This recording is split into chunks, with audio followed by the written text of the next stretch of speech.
What's up, guys? Just got home with this IWI Carmel, and it's pretty sweet. I only bought it, I was only going to buy it if it handled fairly neutrally. I owned a couple of IWI Galil Ace pistols, the 13 and the 8-inch, and I like them a lot, but they're built so robustly and they're so bomb-proof that they just weigh too much for my liking. So I was hoping this was not going to be the case with this other IWI offering, and when I got to the gun store, it actually handled pretty neutrally. Overall, the weight was good. Struck me very close to a Bren 2, and so we're going to do a quick tabletop review. All right, guys, let's get a weight on this bad boy.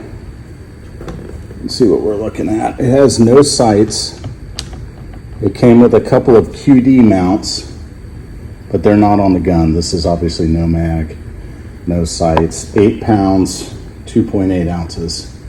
Pretty stout, but the handling is pretty good. What's up, guys? This is going to be just a quick and dirty, low quality audio, low quality, you name it, tabletop review of this IWI Carmel that just landed here at my headquarters. So we saw the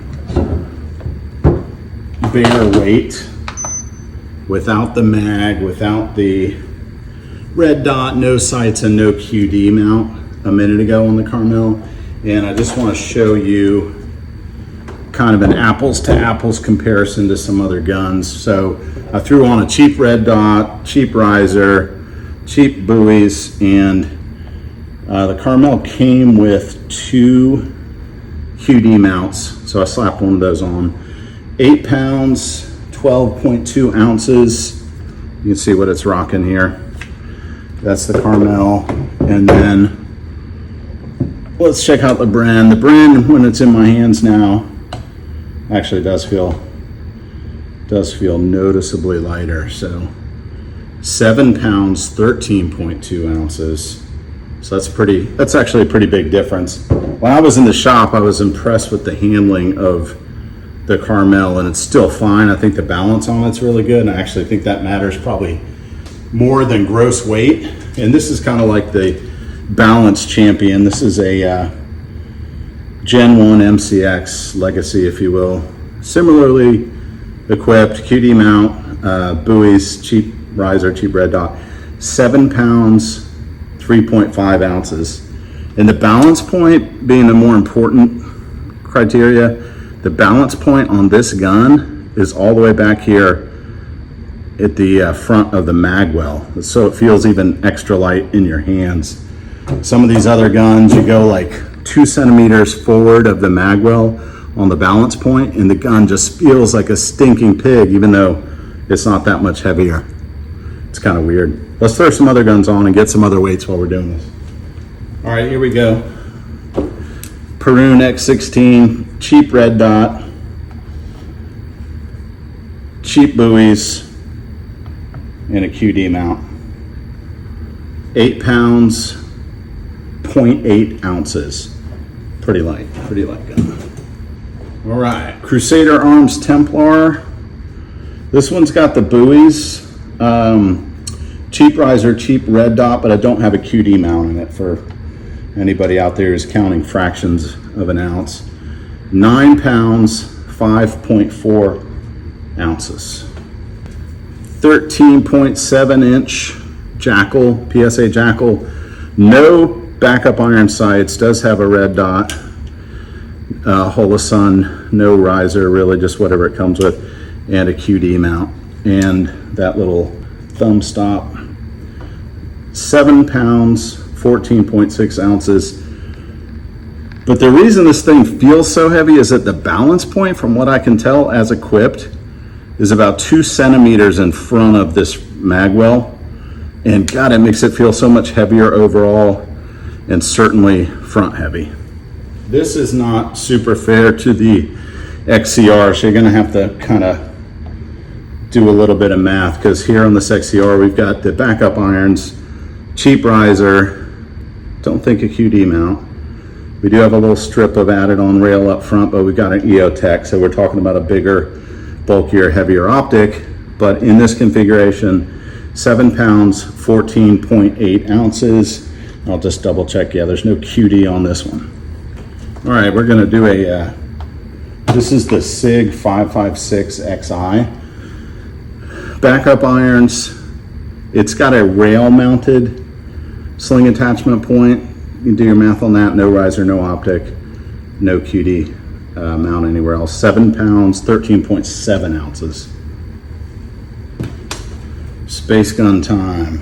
All right, this is the BRN 180 backup iron sights. It's got a different charging handle, probably a little heavier than factory.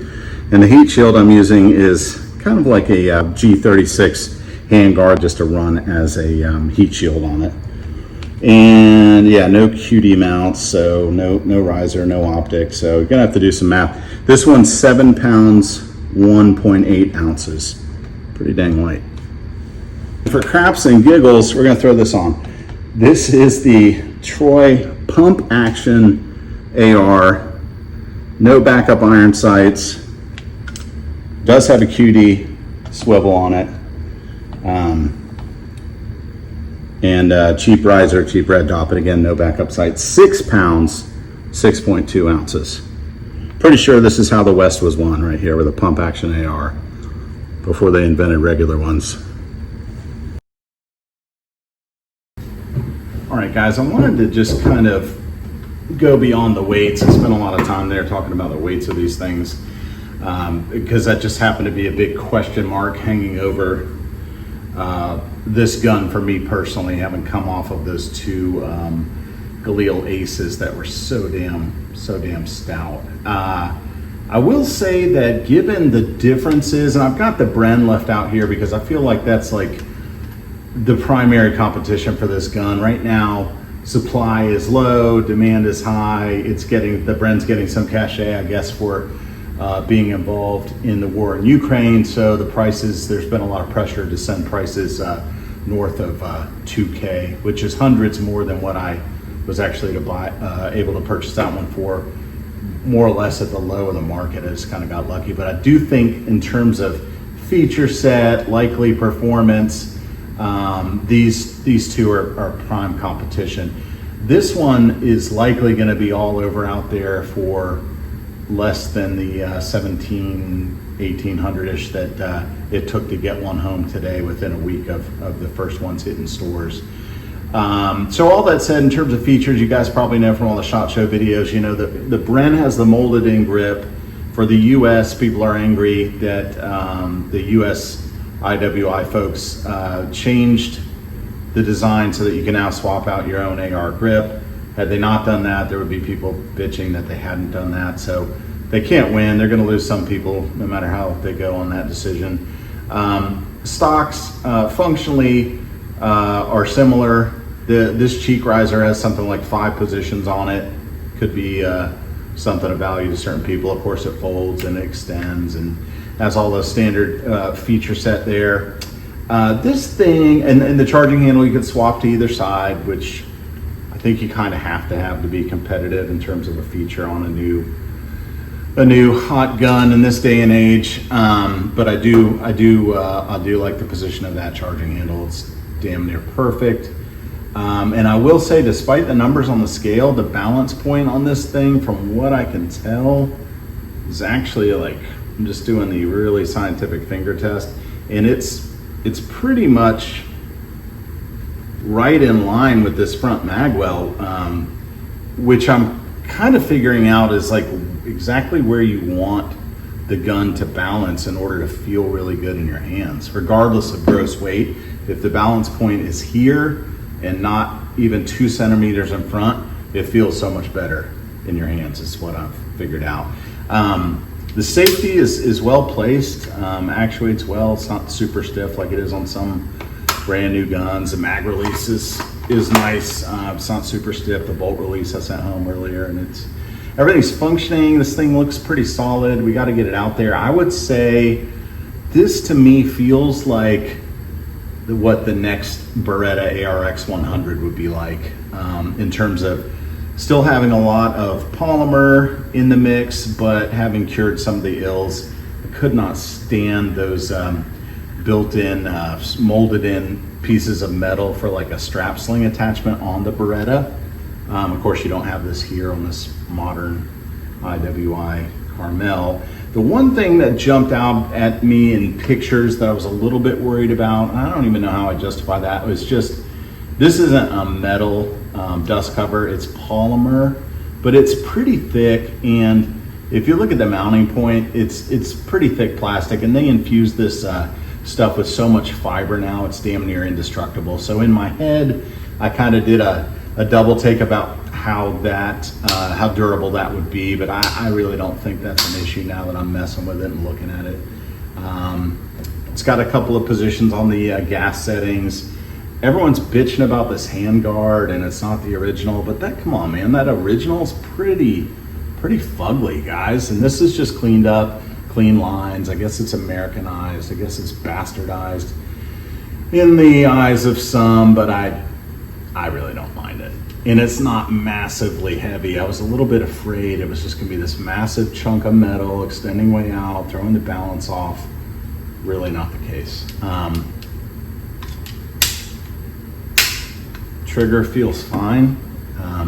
It's gonna be different, you know, when you're actually shooting it, but it's not the worst I've felt or the best. Pretty much in line with a lot of these guns. So I don't know, I think bang for the buck when these things come down 2-3 months from now, prices stabilize, probably $200 or $300 lower than what I paid. I think it's a screaming bargain for whatever else is out there. I mean, a SCAR is gonna run you, what, $1,000 more used, right? Is it gonna deliver a hell of a lot more? I don't know, remains to be seen. The Bren right now is gonna run you $500 more in current market conditions. You could argue that the weight difference is worth the difference in price. I don't know, it's kind of personal preference.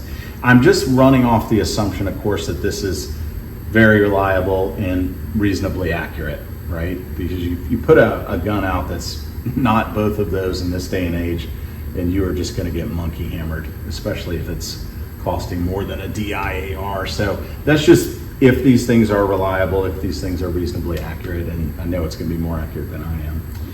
So anyway, boys and girls, that's my thoughts on it. I'm pretty happy with it. I want to get it out, see how it shoots. The muzzle device looks like it's going to tame recoil and make it pretty flat shooting. Certainly some of the videos that are out there now look that way. So I'm kind of excited about it. There's not much really to change on it. I like this grip. Pretty happy with it. Check them out. IWI Carmel.